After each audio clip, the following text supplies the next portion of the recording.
अचिंत्य व्यक्त रूपाय निर्गुणाय गुणात्मने समस्त जगदाधार मूर्तये ब्रह्मणे नमः।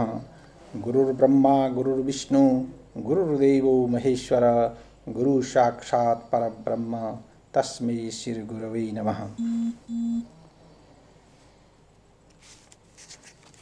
आज के संस्कृत संस्कृति कार्यक्रम में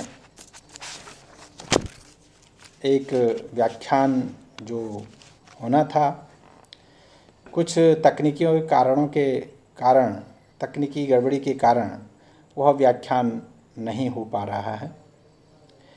मैं दूसरे माध्यम से कुछ बिंदुओं को या कुछ आज के विषय वस्तु को आपके समक्ष प्रस्तुत करते हुए आज की बात को रखूँगा। बाकी किसी दिन अन्य विस्तृत व्याख्यान जब हमारी व्यवस्थाओं के अनुरूप ठीक बैठेगा तो आपको एक बहुत ही यथाशीघ्र उपलब्ध कराएंगे। मैं इस संस्कृत विकास संस्थान के कार्यक्रम में उपस्थित सभी लोगों को जो बहुत ही दत्तमन चित्त से व्याख्यान सुनना चाह रहे थे, उनको एक बार पुनः अभिनंदन अभिवादन करते हुए एक ज्योतिष के पक्ष को लोगों के समक्ष रखना बहुत आवश्यक है। कारण क्या है कि आज ज्योतिष की कई प्रकार की स्थितियां और कई प्रकार की विचिकित्सा उसमें उपस्थित हो रही है।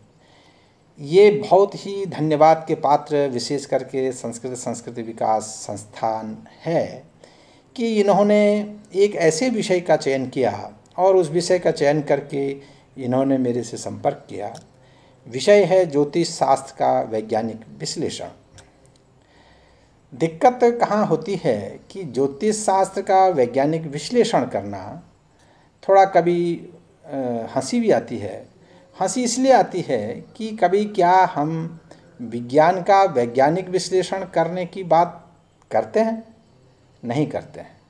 और जब कोई ऐसा करे कि विज्ञान का वैज्ञानिक विश्लेषण, तो सामान्यतया कोई भी हंसेगा। आज ज्योतिष के साथ यही हो रहा है। जहाँ ज्योतिष एक वैज्ञानिक विषय है, वो पूरा विज्ञान है और कई स्थितियों में तो उसमें परा अपरा और विज्ञान का जिसको मेटाफिजिक्स या जो मेटा लेवल का जो विज्ञान है वो भी इसमें समाहित है। दिक्कत कहाँ हुई?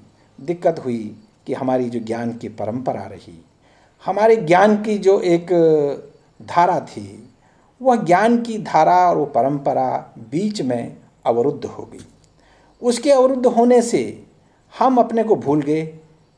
हम अपनी व्यवस्थाओं को हमने देखा नहीं और कई बार हम अपने को भूले और कई